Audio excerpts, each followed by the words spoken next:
All right, good evening, everyone. I call this meeting of the West Dallas West Milwaukee School Board to order, and we'll jump right into calling the roll. Sarah, would you call the roll, please?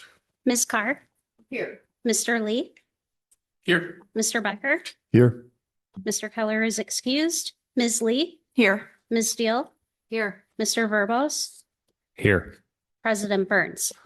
Present. All right, so tonight we have a workshop, actually two of them, and so we will jump right into our item number 3, which, well, actually, hang on, before we do that, we do have an agenda. So while it's not on there, we do want to make sure that we adopt our agenda for tonight. So at this time, I would entertain a motion to move to adopt the agenda. Second. All right, moved and seconded. Any questions? All those in favor? Aye. All right, those opposed? All right, we are adopted. Now we'll continue to move on for that. So we move into our safety and bags update, which we have both our presenters up front. So go ahead and take it away. So I'll start us off this evening. I wanted to make sure the public is aware and board members as well.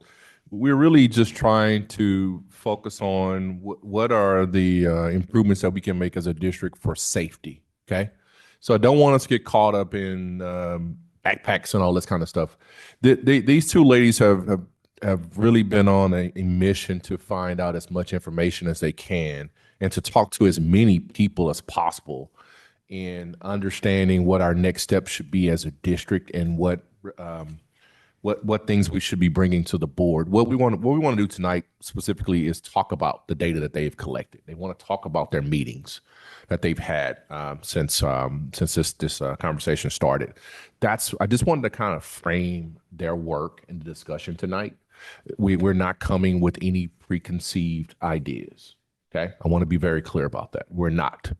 I've told them we need to just really do a good job of educating and bringing everybody up to speed, and then we can have the discussions about next steps after. But just wanted to start with that information because I didn't want anybody already thinking, okay, they know what they're going to do while they're wasting time. That's not the case. There's a conversation that needs to happen, and we really want to include you in that conversation, okay? So I'm going to turn it over to Marla and to Jody Landish at this time. Are we ready? Ready. All right, let's go. All right. Thank you, Dr. Robinson. Evening, board.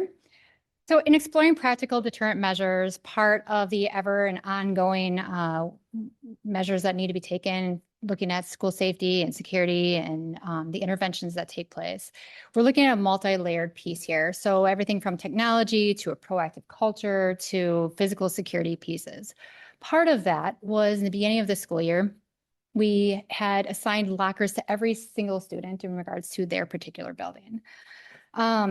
So where the big discussion came into play was obviously focusing on the academic excellence piece of West Dallas West Milwaukee. Consistency being one of the measures. And where does that come from? Well, it's something that we already do in our district. This is not anything new. This is already done at the intermediate level. And we see that it's successful in that space. And so carrying on into the high school spaces as well. Obviously encouraging planning, organization, time management goes along with that because we're focusing on the college and career readiness of our students. And so when we're having that responsibility piece put on where you may put your bag in your locker or having additional measures working throughout the day opposed to carrying a backpack all the time. The enhanced safety, that is absolutely an aspect to this. It's one thing to have an item that is concealed, that's carried throughout the day, what's being brought into our building. Those are all things that we're taking into consideration as well as separation from the item itself.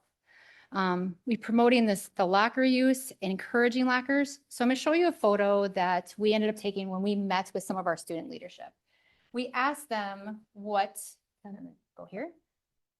We asked them what they needed to carry into their classrooms and for their class spaces. So this is pretty much it, including a laptop itself, okay? Yet this is what they're carrying throughout the school day, right? So when we're talking about what they need and what they actually are carrying, and we're promoting locker use, one of that is because reducing the risk of lost and stolen damaged items. So what else are students carrying? And I mean, we can just take a look, just real easy, $100 beads, right? The spider hoodies or any of these expensive hoodies, this one itself is like 119. This is just being carried around. You know, they got the Jordan Nikes. you have cologne, you have other electronics. Whether these items are $100, over $100, $5, it's their own personal items and it's important to them. So giving them a space that's secure and safe for them to be able to store those items throughout the day is something that we want for them to do. And I'm certainly not saying that there is this mass piece of theft, but do things get taken? Do things get damaged? Certainly they do.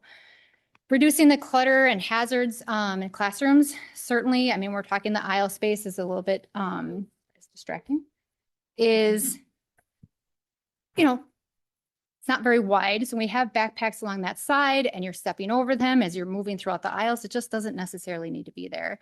And then the distraction piece, you know, if I'm going into my backpack and taking items out of there, I should be locked in and focused on my academics, right? Is that a distraction for myself and then also for my partner right here? I would say in a lot of times it is, whether it be from grabbing a food out of there, makeup, what other accessories that's not pertaining to the school. Other area districts have shown that the practice works for them, and we'll talk a little bit more about that. Okay. Once again, just the photo that we asked from our student leadership to give us an example of what they needed throughout the day. I want to stress that when we set out the survey, we received 711 responses back. I can't even stress how significant this was to be able to hear from our students, our parents, our staff. That was so insightful for us, and we absolutely appreciated that. Who is it that responded to the survey? So we had 486 students and then 182 staff, or I'm sorry, parents, and then 43 staff members. Let's go into a little bit about what those responses look like when we analyze them. So neutral response was 47, where they balanced feedback between the pros and the cons. The positive responses were around 21% in regards to school safety aspects. Mixed responses around 17, the appreciated safety but had practical concerns, and then the negative responses ranged within 15% opposing the enforcement. So who is it that we reached out to from January all the way up until now? It was speaking with The Voice actually on 2 occasions, which was extremely interesting, great feedback for us. We ended up going to student lunches. In groups, we spoke with students one-on-one, the survey for staff, parents, and students themselves. Leadership review, we sat down, just really having discussions, dialogue, conversations with each other. Because what does this look like on all ends? Touch point with principals. They know their buildings best, and so wanted to obviously get their insights. Our Renaissance student leadership groups, what I really liked about meeting with those is they had their concerns, but then they also had really creative recommendations. And we'll talk about those in a little bit. Reaching out to other districts and speaking with their administrative teams and kind of like how this works in their building and what does that look like even before and then after. Union leadership meetings, and then follow up with The Voice, a career college readiness group. And then our next one will be meeting with the PTA. So the expressed thoughts by staff, parents, and students, we kind of broke this up in 3 categories. And let's kind of just start by students on what they had shared. Is a lot of it frustration carrying in items all day. It's one thing that kind of stuck out was not knowing how to open the lock. That kind of came back to us quite a bit. Concerns about being late to class, need for personal hygiene items, organizational challenges without their backpacks, and then feeling that the restriction itself may not improve safety. Staff expressed supportive measures, what it looked like for enforcement, consistency, protocols, consequences, and then worrying about the impact on classroom management. And then parents were really focusing a lot on safety. And I can just share that I think in my day, and I think maybe in some of yours, is that we had carried our books a lot with us. We didn't have that ability to carry backpacks. And so I think a lot of parents had reflected on that for their own personal experience, because when we spoke with students and then also followed up with some parents, that's what was shared with us, is that it wasn't too much of a concern by my parent because they had already experienced it that way. But they were concerned about how was their child being able to stay organized, and then students with medical needs as well as mixed practical worries. All right, so the recommendations that were provided to us were extending passing period to 5 minutes, which we are currently at 4, Consider a clear backpack option, ensure adequate locker availability and strategic placement. I can maybe use one of our schools as example where seniors would have majority of their lockers on one level and then some other classes on the first level. So kind of adjusting that schedule so it can more accommodate where their locker would be placed opposed to where in regards to where their classrooms are. Installing classroom charging stations for their Chromebooks. And then exceptions for medical needs, hygiene products, and then evaluate metal detector options. I want to preface that for next year, our Chromebooks are already built into the budget that there will be a protective case for around our Chromebooks. So that is something because students were concerned if I'm carrying it, if I drop it, it's going to be damaged. What does that look like? So having that protective case already in play. About 2,200 high school students that we have, 87 of them require some type of medical accommodations where they are having to carry diabetic supplies, insulin, EpiPens, things along those lines. That can fit into a pencil pouch. But if there was some other medical need where it wouldn't be able to fit in a pencil pouch, then potentially looking at a clear backpack option with maybe an approval from a physician. But those are just some accommodation recommendations that we had heard of. Same thing with a feminine products or hygiene products that could be stored in the pencil pouch as well. We're looking at passing time because it was would 5 minutes work well for us or we stay around the 4-minute gap. What we ended up doing was going to the high schools. We picked 2 students from each high school and it was maybe a senior and a freshman or a junior and sophomore. And we went through the 2 or the 3 and we walked their entire schedule. So at the high to low, it took 4 minutes and 9 seconds to get through an entire class to locker, locker to class. And for the longest time, and for the shortest amount of time at Hale, it took 1 minute and 53 seconds with a minute at each locker or at the locker. Just to kind of give you an idea of what that schedule looked like. So for example, go down 3 to 2:18.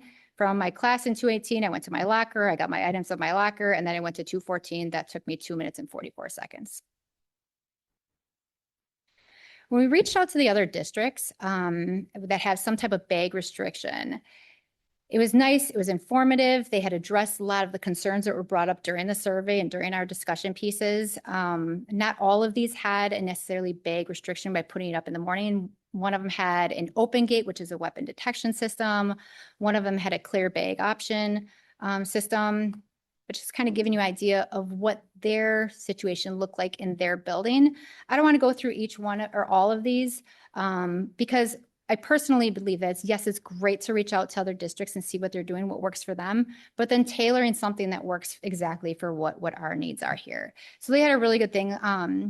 I liked when they shared, or one of the administrators shared that it fostered the culture of getting ready for class and teaching that responsibility and having those expectations understood. So yes, it may, start out that I need to stop my locker and adjusting to that system and that schedule and that time frame. But then ultimately it built those students into knowing and understanding the expectations and leveling up to that. Same with a different school. They thought that 5 minutes, which seemed pretty consistent across the board for not having, carrying any backpacks, just to have that 5 minute passing period and then having that pencil pouch, that hygiene piece. And here would be a clear bag example of what worked in that building. Now there were some considerations in regards to the clear bag. There's a cost piece, there's durability piece, but certainly, I appreciate the information that they shared with us. So rounding it back to, again, the ongoing discussions are extending passing period, the clear backpack option, adequate locker availability, strategic placement, and installing charging stations within the classroom, depending on, what we end up going with, expectations in regards to medical needs, hygiene products, consistent enforcement protocols, and then the metal detector or weapon detection operation. And the next steps would be meeting with our PTA in May. Very much looking forward to that. Take the board feedback and craft recommendation for next school year, and then accelerating access and achievement. Before we open it up, I just wanted to follow up real quick.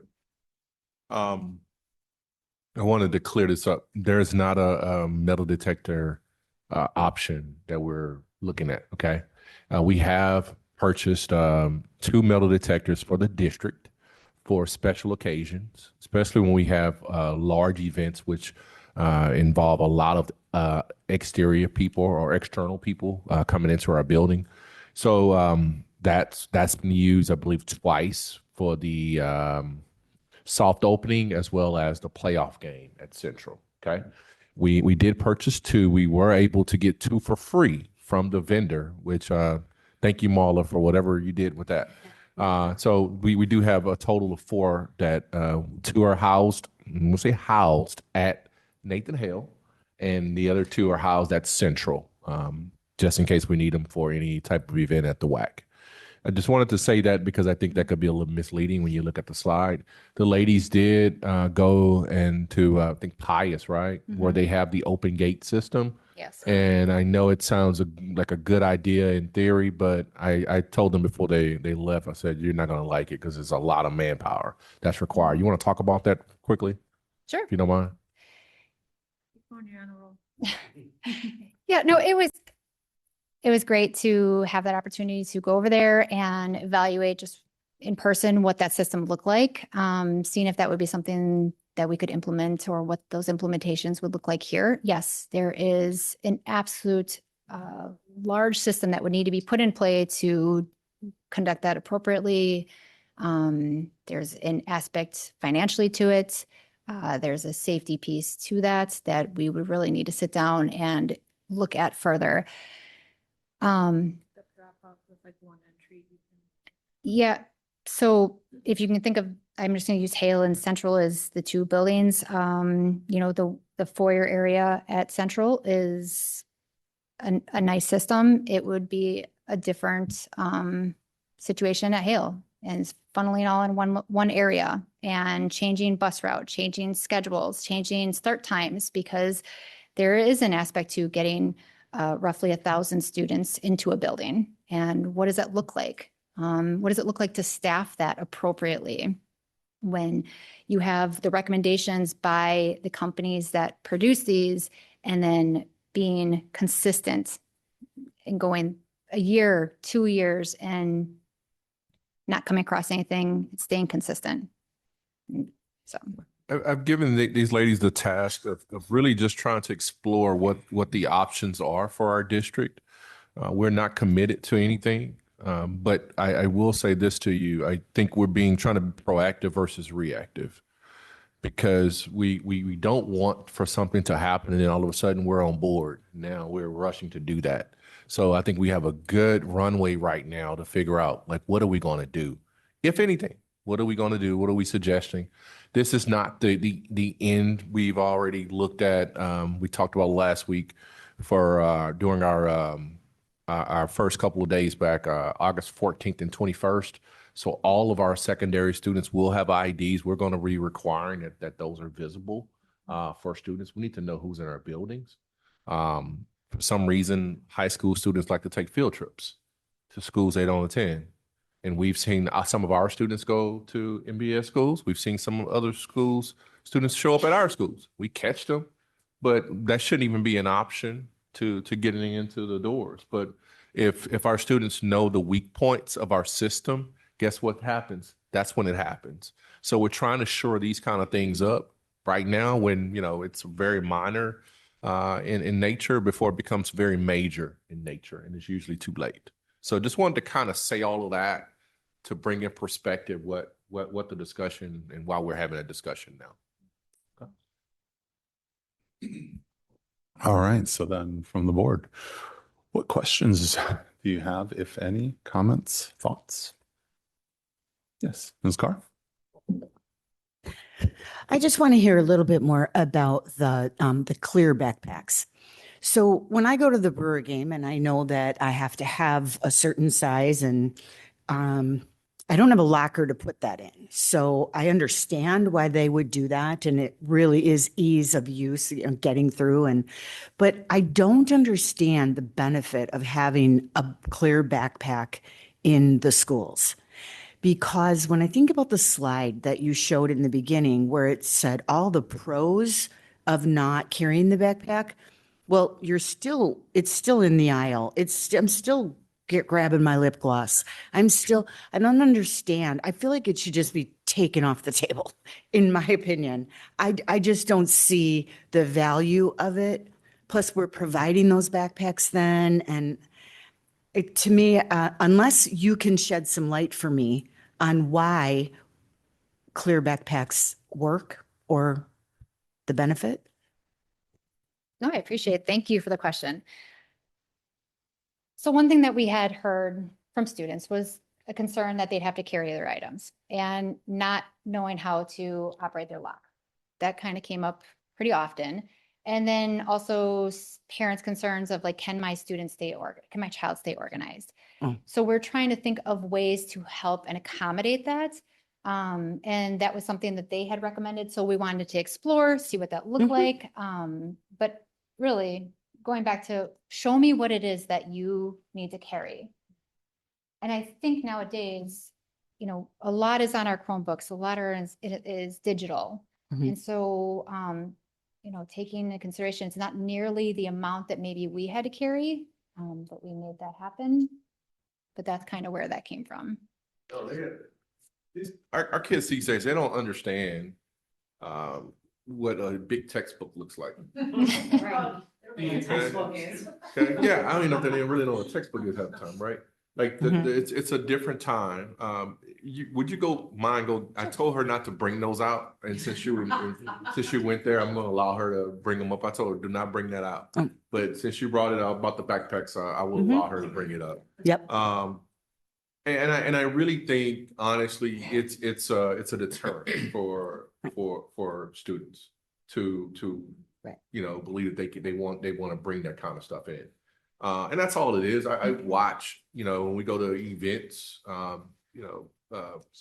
when there's a limitation on what you can have, that's what that's for as well. I don't think anybody believes it's going to necessarily end that kind of stuff, but it would definitely make people think twice. Yeah. So, You're talking about a deterrent piece. mhm. What are some measures that help this as deterrent? What's all in here when I reach in versus what's all in here? What are you seeing? What am I carrying into the building versus what am I carrying? There you go, a bit of visual there. I mean, size is absolutely a factor. Can I fit a lot into a backpack that's purchased online? Clear backpack, sure. I can fit my whole entire bedroom in there versus, what would be the recommended size? So then the follow-up question would be, so, I have a purse that I don't know what we do at the high schools, but I have a purse that I keep my little purse in, and it's like a shopping bag and I bring it wherever I go. And would those be also something that we would be not allowing students to bring in? Well, I think this is a conversation and discussion for all of us to put Yeah. our heads together. Mhm. I mean, certainly, is it an option to, if I need something for me, a personal item, can I go from my class to my locker and in between those 40 minutes and get whatever I need? I think that's a very valuable and fair option to give to people instead of always just saying like, have it on you, or it has to stay on you, or you should have it on you. So, I mean, it's a brief period of time that you're without that item, and that's the time when you're in class and you're focusing on what you need to focus on. That's my thoughts. We did ask the girls weighed in on the purse situation, especially at the Voice, and they said, this is when we were talking about the clear bags, and they said, well, if we had a bag that we could take at all to the classroom, then we wouldn't need our purse. That's what the girls were telling us. So, Okay. and this was debating bag or no bag, right? Clear bag or nothing at all. That was the conversation. And I think coming out of that, we also said, well, that's something we need to pay attention to, because I'm not sure if that's an item that our young ladies are carrying around like that anymore. My daughter doesn't carry a purse. It's not because, she's not into purses. No, it's just that age, they're not there yet with that. I'm not sure. I know you're so I'm just looking around the table. Your daughter? Yep. They don't carry the Oh, purses like yeah. that. So it's a Yep. it's an interesting thing, right? Because I know when I was in high school that we had young ladies walking around with Dooney Burks. Is that what he said? Dooney and Burke, the Yeah. company, right? Okay. Till I never. All right. But that was a popular brand back in the 90s, and I know there was a contest of who had the best Dooney, you know, and but the girls were wearing them. Nowadays, that's not the case. It's just not the Yeah. case.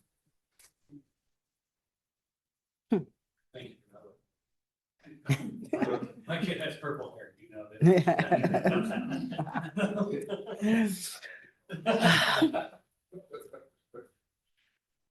Who's that? I'm good. I'm good. All right. Other questions, comments from the board?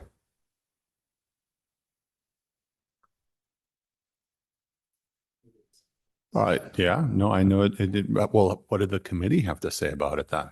I mean, go ahead. No, you got a question. No, I mean, when we talked about this in committee and Marla presented a lot of the same stuff that we're talking about, almost exactly.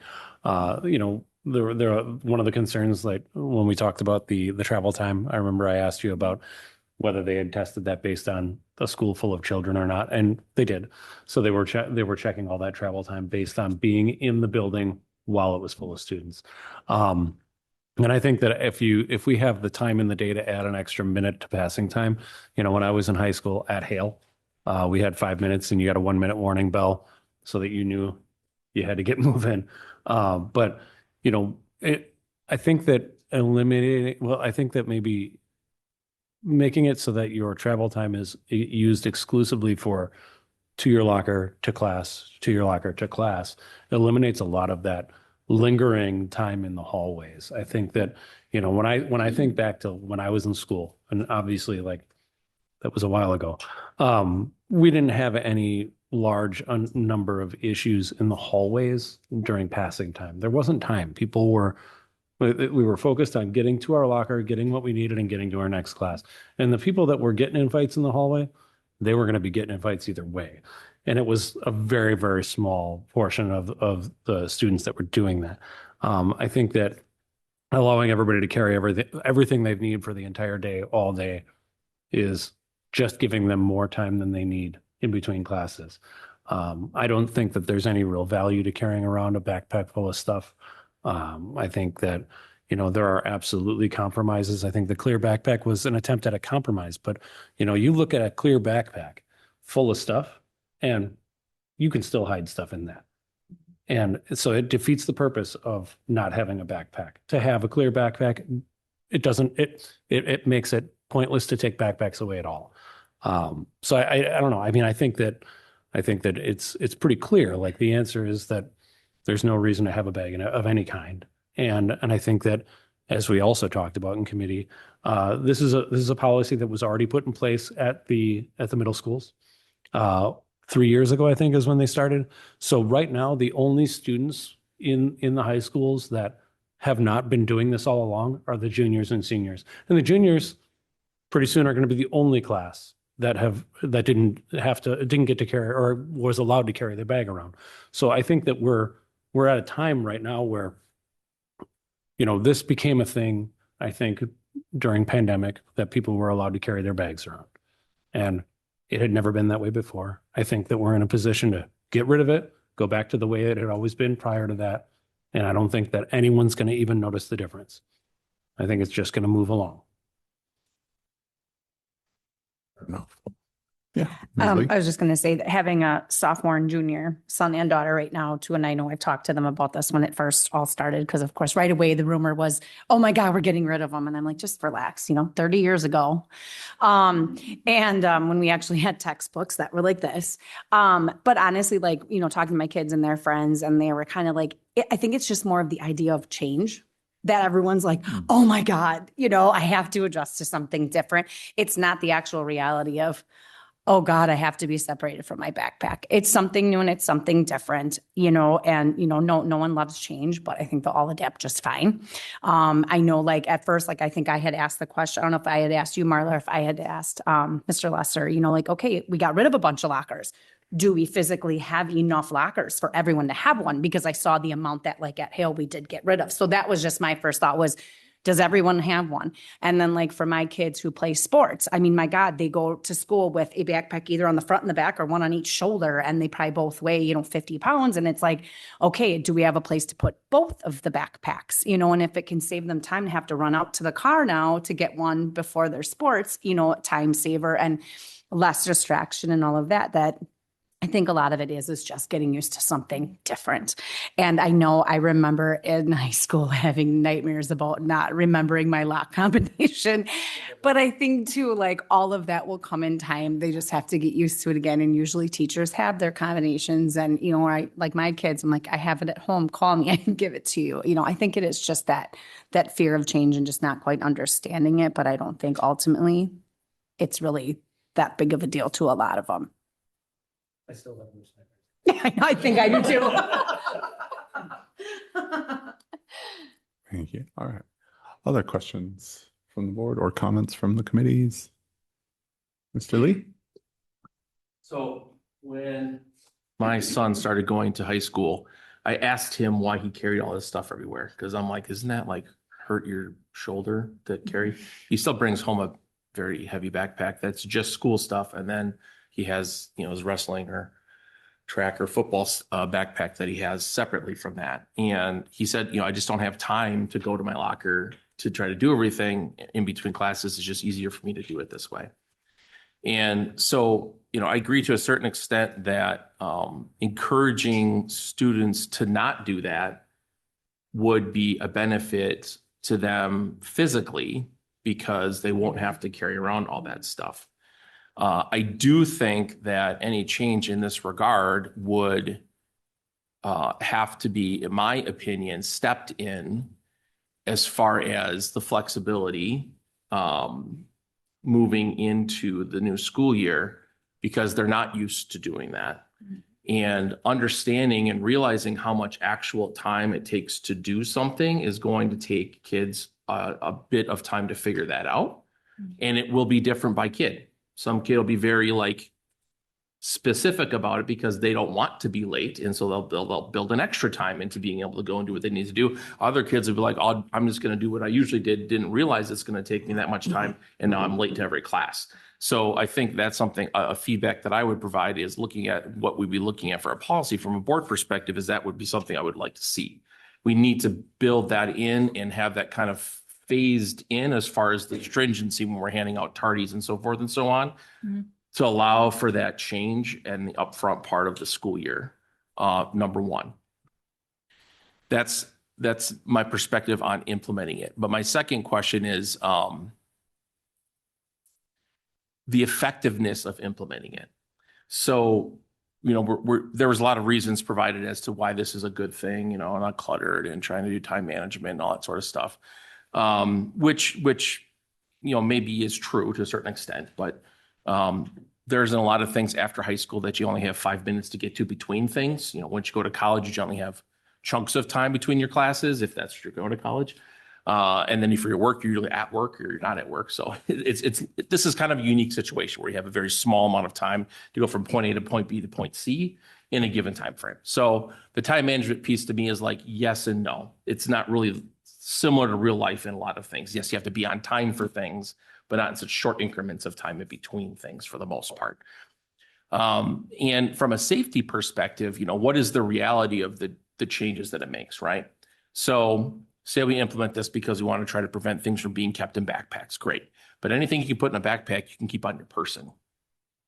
And so if you're just shifting them, moving it from a backpack to their body, in my opinion, it makes it almost harder because then you have to have very specific reasons to search someone's body. And when you're talking about minors. And so that's a concern for me, right? So what's the reality of increasing safety? Is it a reality or is it a myth? Are we just putting up front and saying, oh yeah, we're making it safer because we're not allowing kids to carry backpacks to and from school? They can still carry something into school, right? Because they still get to put it in your locker. So it doesn't prevent them from bringing it in a backpack. It just prevents them from going from class to class with it. Okay, maybe that's a benefit. But if someone wants to bring it class to class, well, they just put it in their pencil case. If it's a knife or a box cutter, it'll fit in a pencil case. Or if it's a gun or something larger, you can fit that on your underneath clothing, right? That's easily concealed. So I just want to make sure when we're talking about this from a safety perspective, time management, these are real tangible things that we can point to. This school did it, this school didn't do it, and here's the differences that we see. Or this district and that district, and these are the differences that we see. I don't want to do something just to do something. I want to do something that we really think this is going to have a positive benefit, and we have some evidence to point to that somewhere, so that we can make those decisions that moving forward based off of reality and not like hopes. Because I just really think you're shifting your problem from one thing to another. You know, if we're talking about safety, which I think the overarching reason we're talking about this is safety, that the safety isn't, well, instead of in my backpack, it's going to be on my person, which maybe is worse. So I think that's where I'm coming from, this perspective. I definitely can see the benefits to it that are not related to safety, in my opinion. But I think if the main point is safety, then let's see some information. I know I sent an email about this. It was very late, and we're not making decisions here about that. But that's, for me, it's where's the data? Show me why this is important and why we're making these changes. Because yes, maybe some kids won't have a problem with it. It's not a big deal. But I think there will be some that will.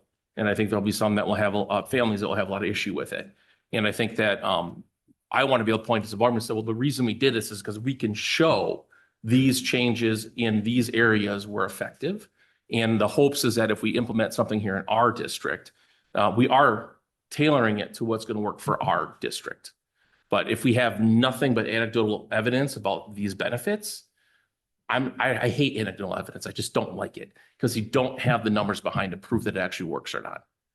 Just like being doing chiropractor or something like that. There's just not enough evidence to support it, but people will die by it. And so that's the thing that I want to try to avoid from my personal perspective. So thank you so much for doing this work, for talking to all these people. Like I am not trying to deny that at all whatsoever. I understand that's a lot of effort, and I appreciate you going through that to get to this point. But from my perspective, that's what I'm looking for moving forward. I hear that. Okay. Other questions from the board? No? If you have something, sure. I mean, it's not really a question. I was going You can say a comment. elaborate on Yeah. a little bit of that. So I think that I think we can't hyper focus on the risk of a weapon. I think that that's like only a part of it. I think that removing the bags from the walkways also reduces safety risks in terms of fire issues, evacuation from schools. It also reduces risks in terms of active shooter situations. You're reducing clutter in the classrooms. You're creating a safer environment by having fewer of these things sitting in the way. And also, I think that, well, you're right. Yes, that a person could just as easily carry a weapon on their person. The best you can do in a lot of cases is reduce the number of options. So if you take away a backpack for somebody to carry a firearm in, it gets a lot more difficult for them to carry the firearm. So even if yes, they could carry a knife or a gun on their person, the likelihood is lower because it's harder to do. I think that any step toward making things safer incrementally is to the benefit of the entire process. So again, fire safety, I mean, travel paths, walkways, all that stuff, that's fire safety. So removing those backpacks, I think is a good step for that. The weapon stuff, I think that you're reducing the number of places they can be carried or transported, which I think is a step in the right direction. It's beneficial. That's all I'm saying. Okay, thank you. Any other questions or comments from the board? Ms. Carr, sure. I think it comes down to, is it a deterrent? Is it enough of a deterrent? And again, Noah's asking for specific data that shows that. I don't know. I mean, there's got to be more, there's got to be some data out there that from a national standpoint. Anything, did you look? Okay. Yeah. When it comes to this category, there is a gap in empirical data, empirical research. And why is it? There's a number of reasons as to why. I recently just came up with a study or found a study that was done about why is there not out there. Part of it is every school is different. It is a huge overhaul financially, manpower wise. The number of schools you would need to all be on board with this, and so many districts that are so different. Even if we look at our schools, they're very different all on themselves. Mhm. So do you pick one school to implement a measure and not the other school? Do you compare 10 years prior to and then do 10 years after? This is a relatively, I don't want to say new practice, but in regards to a study or research study, it would be a newer practice. So if that kind of answers some questions or maybe some Mhm. data questions for you as well. When I was reaching out and connecting with the admin teams at their buildings. So tell me what your thoughts are. And much of it was exactly what we're speaking about, that proactive measure before it gets to here, what can we do? And really, when we're making these safety decisions, it is based on experience, knowledge, training. What do we know about our district, of our population, of our community? What can we do on our end to take those steps forward in stride and build a culture and climate that is proactive and has the safety measures in place, right? It is a deterrence. It's that separation piece that you're talking about. What is being carried and transported throughout the day that you don't have as an option anymore because that's got to be up in your locker. Is there more risk to carrying an item on your person opposed to just having it in your backpack? Absolutely. So if that kind of answers your question, you're right. There is a gap in that research that's available out there. And I would say that there's not. But if we're going to go and kind of, what's the research look like for having SRO? What does the research look like for having locked doors? Would we ever go to unlocked buildings? Does it stop everything? No. Does it prevent a lot? Is it a deterrent? Absolutely. So these steps that we're taking.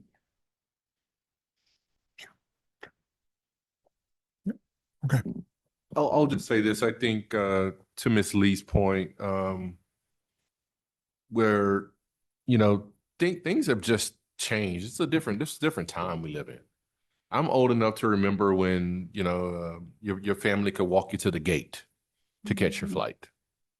Okay, and then all of a sudden, now I know my son doesn't remember that because he wasn't born. Okay.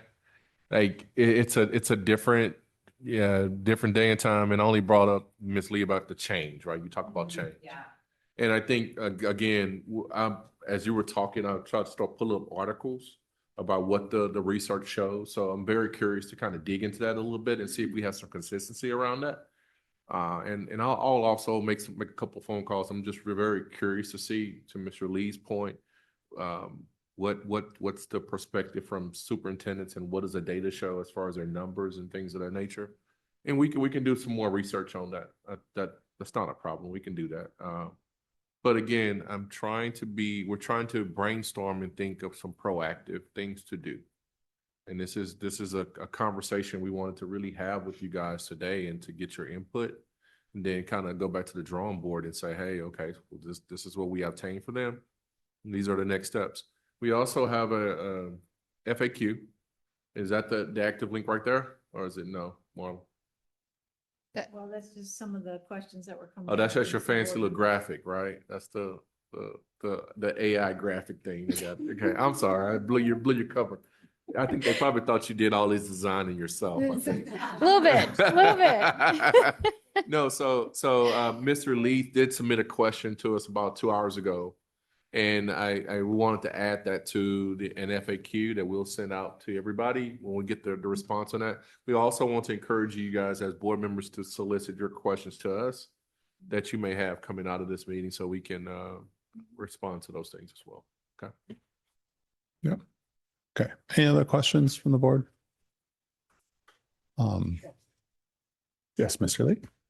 Just one other thing to consider when we're talking about this is the equity piece in that I want to talk about what else you can carry things in, like pockets, and that in general, male clothing has much more effective, useful pockets than female clothing does.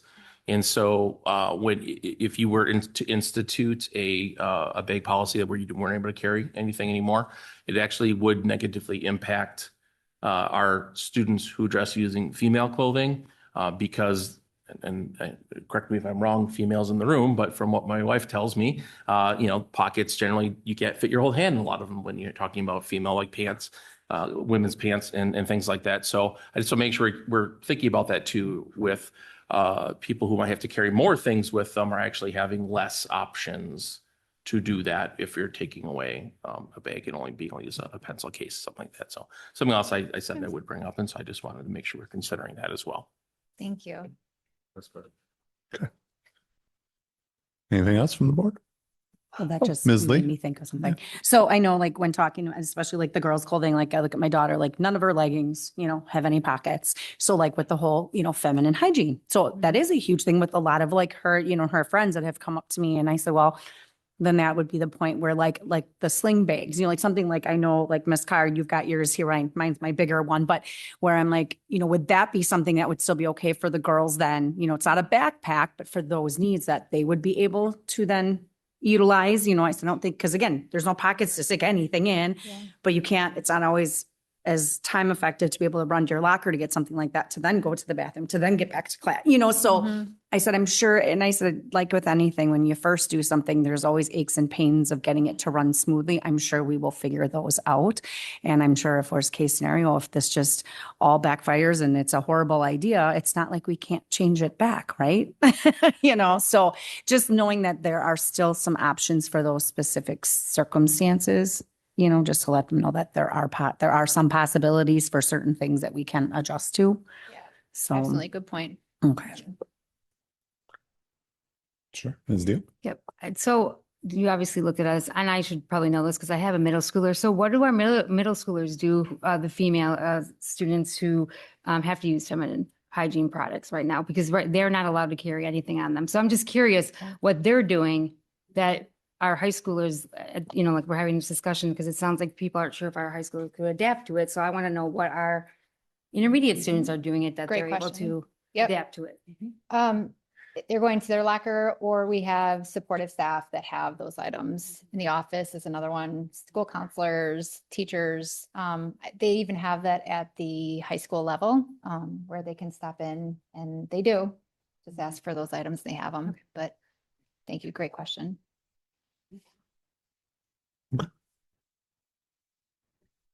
All right. I just wanted to add my couple items since everyone else did. We had 3 minutes to make a run from end to end of our schools, and I was able to carry all of my stuff and get to my lockers between each class. So I think it's just a matter of motivation.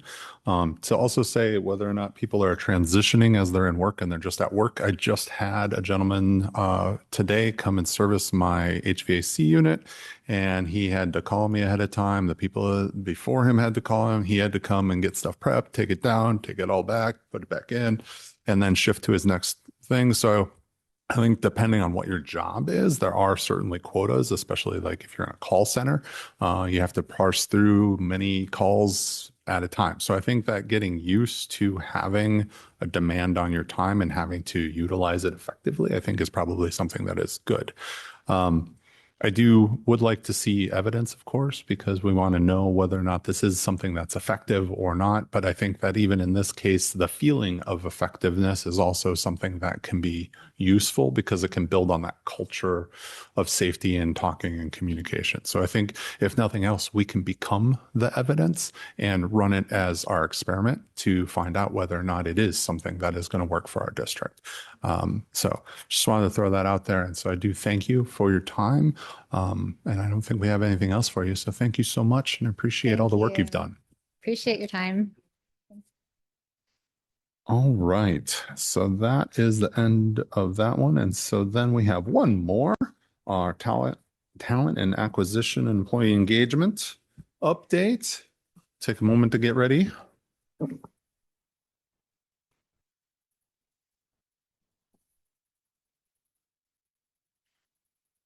You have to get up on that. Do you want me to project or does Sarah project? Babe, do you project or do I project? Thank you.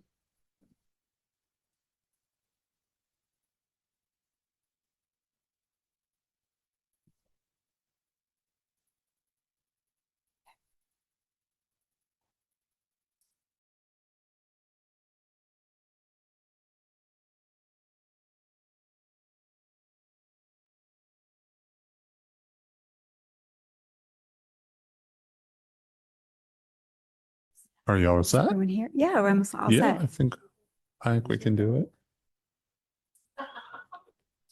Yes, we're ready to go. Okay. Well, good evening, everyone. I'm Dee Garcia. I'm the Director of Talent Acquisition and Employee Engagement. And tonight I'm here to represent my committee and the work that we've done around garnering KPIs and metrics that measure the KPIs over this year. So this is our mid-year data review for you tonight. I'll go through the presentation and send it back to President Burns for discussion and your questions. Thank you. Okay, as you may remember, or as I am like reintroducing to you, we have 3 key performance indicators for this particular department. These are performance indicators that have been vetted significantly over this year and a huge subject of our collaboration. The first is our teacher retention rate, which is the retention rate that we measure from contracts that we offer to people and those people actually coming to work then in September. We'd like to increase that rate to 97% by August. 98% by August of 2030. Our next employee engagement KPI is regarding the Net Promoter Score. This is a score that is derived from our fall survey. We do a spring mini survey, but we'll be measuring fall to fall. We'd like that to grow from 6.11 to 6.98 or above by 2030, and I'll detail what that means as I go through the presentation. And then finally, we are focused on filling our hard-to-fill positions, particularly in the area of student services. This was a KPI that was determined during the school year, so we use the metric from December. We were at 92% of fulfillment of those roles, and we'd like those roles to be fulfilled at 98% by August of 2030. So what we did is to get our teacher retention rate is we looked at the amount of contracts that we sent out last year, April, through the due date, June 1st. And from that, we calculated the percentage that came back, and then from there calculated the percentage that actually reported to work or did not resign during the summer months. So what I can share with you at this point is that the calculation itself is based upon the teachers who right now we're getting prepared to offer contracts to. And again, those teachers' actual ability to come back into work in September and then continue working for us year after year. So again, contracts offered in May, contracts returned. And then we also subtract the additional resignations to get the retention rate. In August of 2025, we were able to retain 97% of educators, including social workers, counselors, psychs, teachers, special educators, who were offered a contract and then actually came to work again in September, continuing to enrich our schools. Our goal is 98% of this particular professional community year after year. It has been variable over the years. I think this particular year was one of the highest years of return and retention that we've had in some time. I did want to let you know that these numbers here do not include anyone that we would have newly hired between June 1st and September 1st, because those are staff that we're not yet retaining. Those are staff that we will be including next year as part of retention. It also doesn't include any of our staff who are hourly employees, like our secretaries, our very valuable educational assistants are not included. These would just be our professional staff. So when we do have resignations, I did take a look at the resignation types from the time of contract all the way through September, who were resigning. And we found that we had 69.7% of those that did resign were actually teachers. 21% of them were of the teacher type that is special education. 6% were student services staff, and 3% were administrators. Over the summer, we were very happy to hire 48 brand new educators who are considered our professional staff. Some of them were hired and within a few days had another offer and then resigned abruptly. But of those that did start, 9 of them unfortunately did resign from the school. So where are our mid-year resignations and where do they fall? As you can see from the table on the left, these are the resignations as detailed by each school. The one number that you don't see is Franklin does not have the 5 on top, but there have been 5 resignations there. And you can just look across from left to right at the schools by resignation. And then on the right side, we have the resignations up until the time of the creation of this graph for special education teachers. One thing I might draw your attention to is a school like Wilson. The only teachers that did resign were teachers in special education. The rest of them are variable. This data here includes those that continued from the previous year and anyone we hired in the summer as well. Okay, so one of our KPIs that's very important to us is our special education and hard to fill positions, which also includes special education educational assistants and other Delta positions. But for this particular one, we're going to be focusing on student services. We'd like to increase our fulfillment rate of positions from 92% in December to 98% overall by August of 2030. This is how our special education vacancies have looked over the course of the year. We started the school year with less than 2 vacancies. In November, it popped up a little bit more. In January, it popped up even more. And then in March, we settled at 97% fulfillment of the teacher level, the professional level of special educators. But we do have special educators who are educational assistants, and those are hourly employees, and we have significantly more vacancy in that particular area. We start the year pretty strong, I would say, or consistently. And then right after the winter break, we have a significant uptick in vacancies of special education assistants. We always do recover those positions. It would be a goal to not only need to recover, but keep employees employed and not have to recover after breaks and things like that. So these are the rates of fulfillment right now. Again, we're looking for a fulfillment rate of 98%. And the last KPI that we have, it measures employee engagement. Employee engagement is measured by the Net Promoter Score, and the Net Promoter Score is the rating that our staff gives us in their ability and desire to recommend our school district as a place to work, a great place to work. There are some predictive questions that we can ask and answer that will help us understand how our educators are feeling. And then I'll go over some of the exit survey information that I have based upon my experience so far. So the Net Promoter Score in our school district right now is 6.11. It is below the comparison of school districts of our like size and demographic. And so we have a difference to recover of 0.88. I'm not exactly sure like how big of a jump that is. I just know that any effort we give in this area is going to have results in this area. And so that's what we're focused on doing. There are some predictive responses on our survey that help us to understand better about whether staff are willing and wanting to recommend our district as a place to work. These questions are always in my exit survey and in my exit interviews. I ask them each and every time to get a better perspective on those who are willing to participate in that practice. But the first one really regards our district administration and pay practices. And we'd like to know that our staff feels confident that our district is doing what it takes to make our district successful. One of the things that I've encountered in talking with people through exit interviews is that the word the district can mean lots of different things. It can mean anything from their principal and instructional coach and coordinator in the building all the way to the staff that are here and sitting behind me and with me. So it's just it's variable depending upon the perspective of the employee taking the survey. The district's pay practices are fair came in at 59% affirmative. This is also aligned with employees' desire to recommend our district as a good place to work. And as we've just adopted a new comprehensive pay model, we will want to monitor this and see how this is going as we get started. And then finally, we take a look at 2 additional questions based on community and board support, which is relevant specifically to your roles. The first is that parents in the community support our district. That came in at very affirmative. And the second one is that the school board is doing what it takes to make our district successful. Our statistician that works with us explained to both Carolyn Hahn and myself that usually the perception of the district administration and the school board are inverse relationships. If one is high, the other is lower. And if one is higher, then the other one is lower.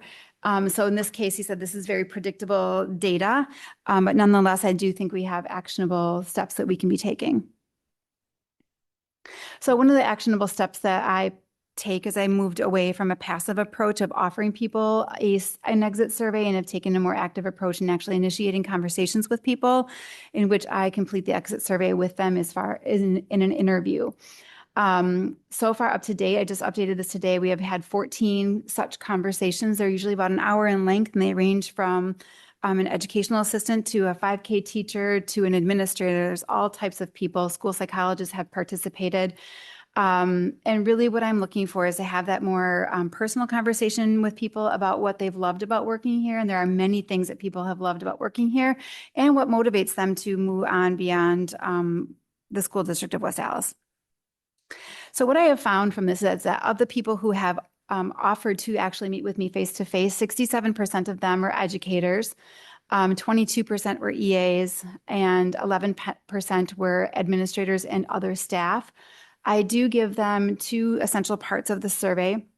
One is a multiple choice section, which really asks them, like, what's your primary reason for resigning? And then I go a little bit deeper and ask, well, what other reasons do you have? Like, what's your secondary reason? And try to uncover any other things that are really pressing upon their experience. And then we get into short answer. And in the short answer, I ask them about areas in which we are giving effort that is yielding very little impact on them in their position. I want to know, what are we valuing that you don't see a lot of value in? I do ask them a lot about clarity and communication on why decisions are made and whether they understand the why.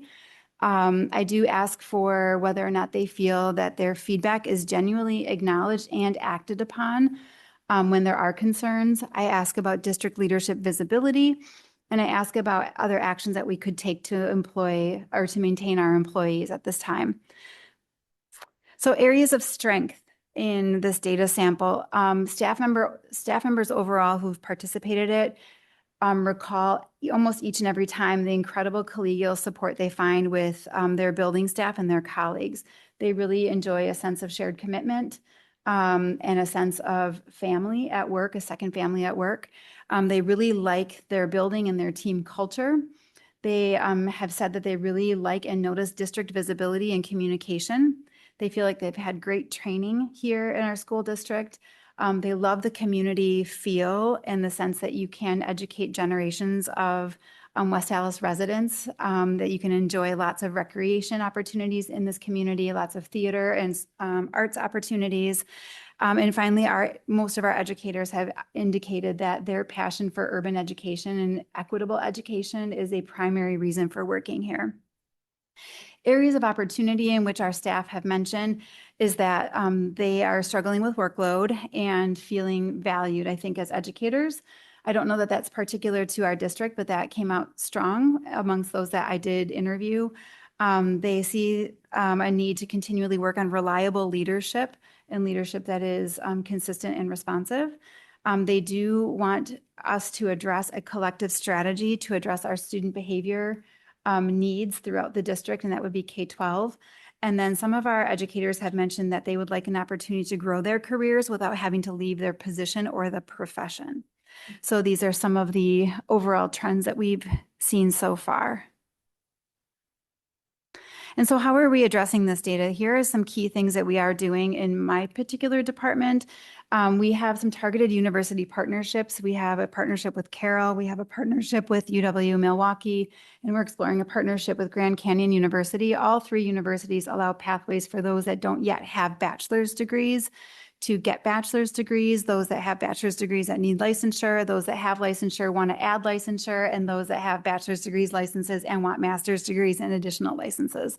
All of them work with our staff with an advanced or with a reduced tuition rate for them. And they're very historically collaborative with Southeastern Wisconsin school districts. We held 4 different sessions where we invited universities in to talk with staff and introduce staff to their opportunities. We also invited our CISA 1 to talk about their proficiency-based licensure. And while I don't have any data on who is actually enrolling in these programs, we do want to make sure that annually we give people pathways to get information about how to do that. We are also working on enhancing some digital marketing, and we are partnered with K-12 JobSpot to open up our recruitment activities beyond Southeastern Wisconsin so that we have the opportunity to attract talent from around the country. We are working with Frontline Education to be able to streamline how our candidates apply for positions in our district and the amount of touch points they have with people so that they know we're interested, we're moving along, there's a timeline, and we're really working hard to make sure there's good communication with our principals and hiring managers.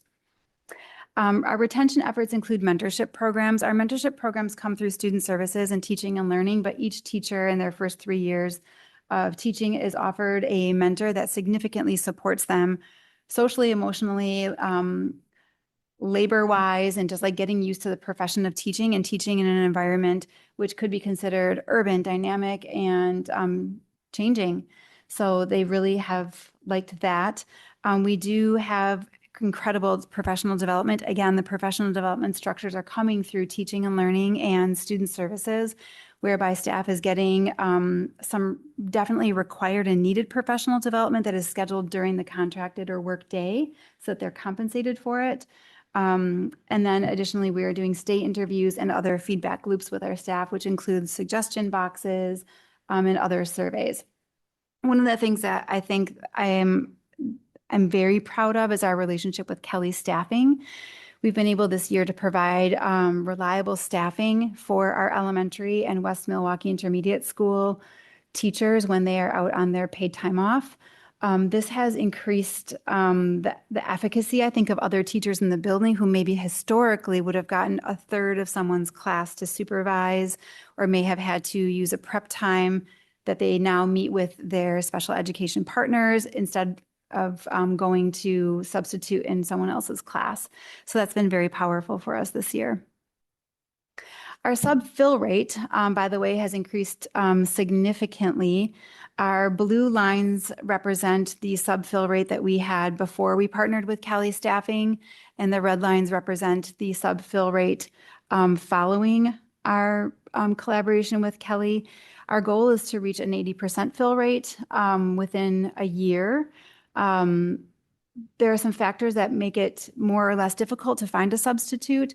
One of those factors is the time that we have, the lead time we have to actually get the substitute. So if someone knows they're going to be out for a dental appointment or a procedure and they inform more than 24 hours in advance, they almost always, like 98% of the time, get a substitute.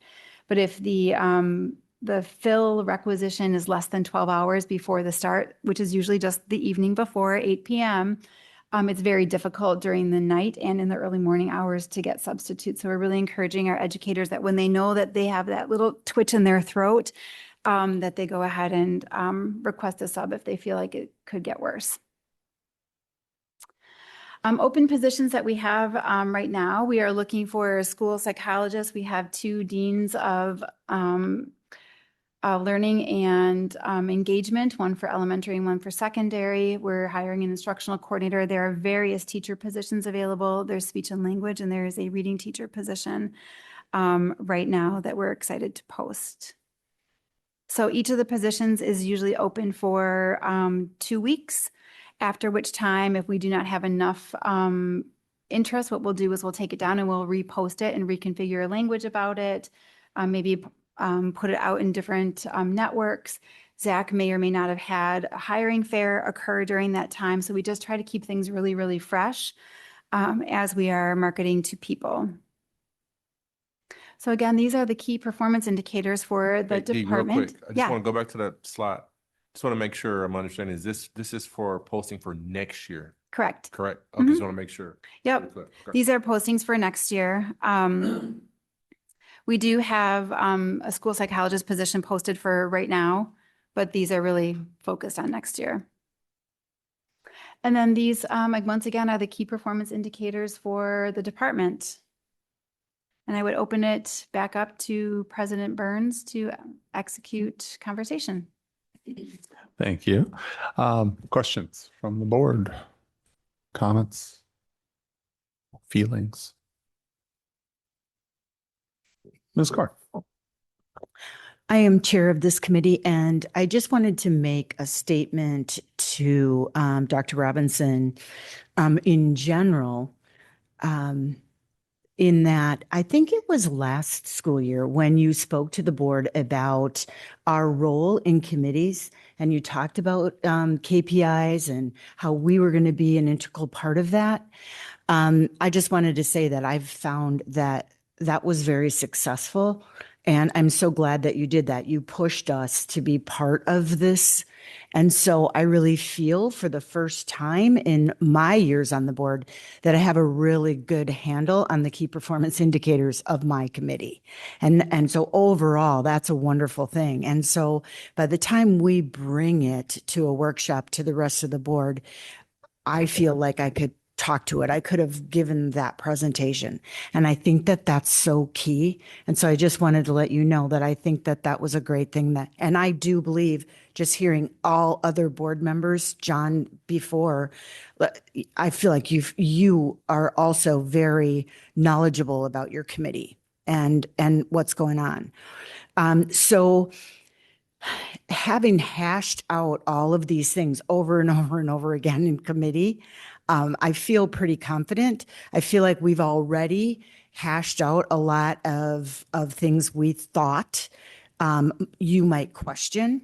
And so when you don't ask any questions, I do feel kind of good about that. I kind of feel like, they have a good handle and maybe we did a good job with that. So just wanted. Thank you, Ms. Carr. Other questions, thoughts? Mr. Lee? So I just wanted to point out regarding the teacher retention piece. We've had discussions with Ms. Garcia regarding the best way to present this to ensure that we're kind of covering what we're trying to cover, which is when we're presenting this as a retention percent, it's the actual percent of offering a position to somebody that they then stay in for one full school year, as opposed to we offered the position, someone was hired, they resigned, we offered it again, they were hired, they resigned, and then we hired, so technically we have somebody in that seat 100% of the time, but we had to fill it 3 versus 1. Mm-hmm. And so from our perspective, we want to ensure that we're focusing on that piece because the disruption of having to fill it 3 times is much more than having to fill it once, right? So I think the point of keeping track of teacher retention is that, yes, we're seeing people come from year to year, but those mid-year leaves are the ones that are the most critical for us to try and address. And keeping track of that data to ensure are they certain positions that this is happening in? Is it happening at certain buildings? So that if there is maybe a concern there between that and the exit interviews that she is doing, which is phenomenal in getting the data to really try to drill down on some of these concerns, that we can try to address that more proactively, as opposed to just saying, well, yes, we did have a 3rd grade teacher at Franklin for the whole year. It was 3 different 3rd grade teachers, but we did have one there. So to me, that's 2 different measures. And so we are working on that. It's not something that was really kept track of before. And so that's something that we are going to keep track of moving forward. So we can hopefully proactively address those things. So the 97% is technically correct, but from the perspective of looking at it as higher resigned is not. So it would be lower than that when looking at it from that perspective. So hopefully after this school year moving forward, we can have kind of a more specific and maybe more, I think, useful teacher retention rate to be able to really see how well we're doing as a district in keeping the people that we're hiring. Okay. Sounds good. Thank you. Other questions, thoughts? Mr. Becker. Thank you. On slide 15, the one that caught my eye was the last bullet on areas of opportunity. Opportunity for career growth without having to leave the position. I was a little bit fuzzy on exactly what that would entail. My first guess was something like department lead. I wasn't sure where beyond that, though. Is there any other? Yeah, I can tell you that this came directly from an educational assistant who is an hourly employee who did not have a bachelor's degree and could not advance to educator or teacher, professional teacher.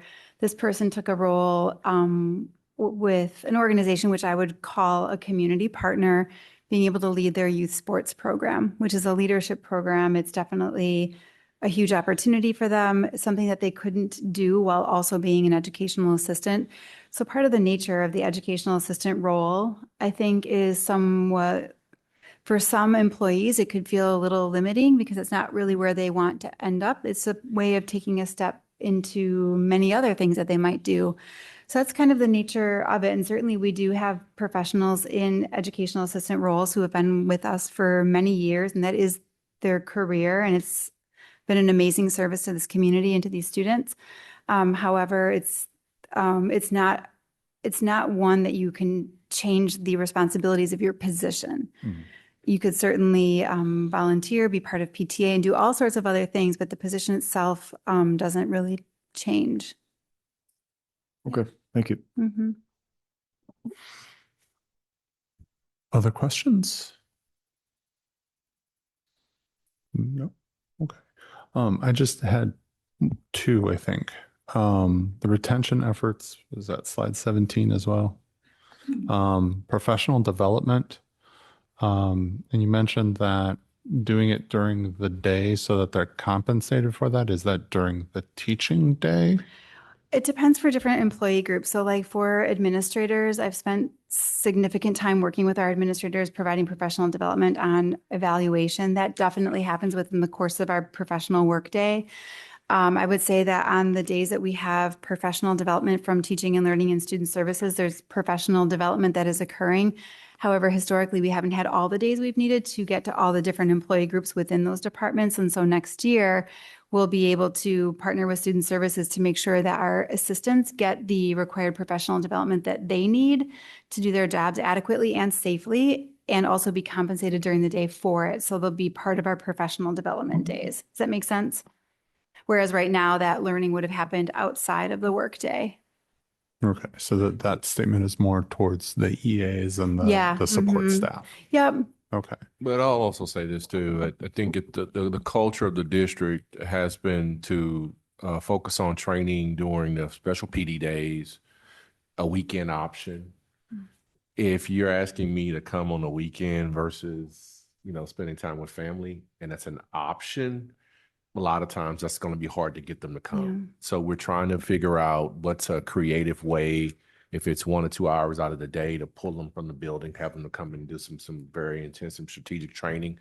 That's one of the things that we're really looking at. When I started out with the culture of the district is not what I was, and I've kind of encountered this since I've been here. It's just hasn't been the culture to do that. And so, but we have to be creative because we're finding people are having to go out in the field and they're not ready. We have not provided them the training and supports they need. And so that professional development is going to be crucial in making sure that we do that. We have to spend some time with that. So right now, yes, EAs, but also looking at special education staff. I mean, we was in the principals meeting the other day, and there's a lot of questions about writing IEPs and, when do we, keeping in mind, we have a lot of newer teachers. Have we taken the time to really, really train them on doing this effectively? Or do we just say, oh, this is how you do it, and then we find the errors and continue to find, when do we stop? And really focus on how the correct way to do these kind of things. So that's some of the things we're looking at towards the end of the school year, is probably doing some of that stuff Sure. strategically. Sure. And I guess just my thought as a former teacher is doing training during the day. Well, now I have to do my grading at night. So I'm just shifting the burden of when I'm doing. They're designated training days, so there are no students coming to school that day. It is And that's why I completely wanted the dedicated. clarification. It was like Yeah. during the day kind of stuff. If it is during those days, or if it's like during school operational days and whatnot, that's was why I asked. Mhm. And I think then the other piece with this that kind of came up with what you had said about the opportunities for career growth, and that being also an EA. But do our EAs have access to working with the targeted university partnerships and being able to actually one of them that I'm exploring specifically is called Grand Canyon University. We have many EAs that are already going to school there, but they've had long-term partnerships with the other neighboring districts to help EAs who have started college but don't yet have an associate's degree, or those that have an associate's degree but haven't finished their bachelor's degree. So we've been working with them. They have a variety of opportunities for funding that I feel are quite supportive for our staff. In offering our staff opportunities to learn about these, we've had under 10 people participate face-to-face on them, but have communicated widely. So if people are checking into this on their own with the links that I provide them, that's great. But the actual presentation part of it was not highly attended. What we have shared, though, is that with Grand Canyon, they're able to come back at any time. They're willing, they're local. But I think one of the things about Grand Canyon is that it sells itself because of the amount of aides and assistants that are currently participating. So I think that comment, though, I'm not sure if that comment directly goes with your question. I think it kind of does, but yeah. Yeah, they're not looking to leave that job. That's what I read out of your slide, right? Well, Go to that slide. we do. I think it's 17. This one, yes. Without having to leave the position. So I think they like what they're doing, but it may not be the type of long-term thing they're looking for or growth they're looking for. With Carroll, I know we have an agreement with Carroll. We had it 2 years ago that we started. That was to try to get them like a bachelor's degree. So it's ultimately, if they get that, they probably would not stay in that position. That makes sense. It's to, so we just kind of, I'm not sure where this comment was coming from. I'm not sure if that aligns with directly with that. Yeah. And I think that mine was I stopped at the opportunity for career growth. Because not everybody, when they want to grow their career, want to stay in that same position. And so that's also why I wanted to know if that was an option that they had available to them. But I also think that if they want to stay in that career, like what other certifications can they have? What does that do for our pay scales? I mean, I think that that's something to explore as we move, especially with some of our other stuff that's coming up. When I encounter our EAs, and they talk about what they're doing, my question is always, so what's the next step? Right? So how can we help you get there? I think that's what the motive, we have to motivate them to and show them, let them know about these programs and partnerships we have, because that's not the end goal. We want you to advance and become a teacher. Like you love what you do. Won't you go ahead and get that degree and become a teacher? So we have to figure out creative ways to sort of grow our own in a sense. And I think that's what we're trying to do ultimately. Sure. Yeah. And I would just hesitate that we don't necessarily call them just a nurse and tell them that they have to be doctors, where they can make sure that they can stay in the lane that they want to be. But yeah, no, I appreciate that. We do have many assistants that have bachelor's degrees, and this is the career that they're choosing to do. I would say, though, that of the assistants that are aspiring for a bachelor's degree, they're aspiring for something that is in education or education adjacent. Like some people are assistants and they're taking a look and having experiences with speech and language therapists, which is a very challenging and demanding career path, but they're deciding, I don't want to be a classroom teacher. I want to be a school counselor. Or I want to be a speech and language therapist. There's just all different varieties. I think the common denominator here, though, is working full-time and going to school full-time can be challenging for people. So we're trying to provide them with flexibility and choices and information. Okay, great. Thank you. That's all I had. Did anyone have anything else? Mr. Lee? Just one last thing I wanted to point out from slide 8 regarding the hard to fill position KPI. I know we focused on special education teachers and EAs in the things that we were tracking, but also says and Delta positions. So from our a new compensation model that we have in place, we have deltas based on how hard it is for us to fill those positions. And so that would also be included in that piece as well. Moving forward, if we have, social workers or math teachers or whatever it happens to be that has those deltas added to it, we would want to include those in here as well to ensure that we're getting that fill rate that we're looking for. So I just want to mention that as well, because I know we didn't talk about that in particular. So that was it.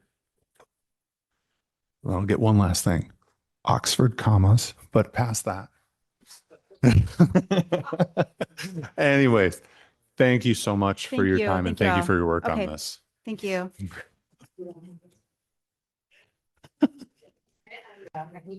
Yeah, yeah. All right. Yeah, it needed a second comment. It does. It became a legal problem. Yeah, we are. We're a school district, aren't we? I think it's up. Oh, yeah, all right, all right. I'm just saying. All right.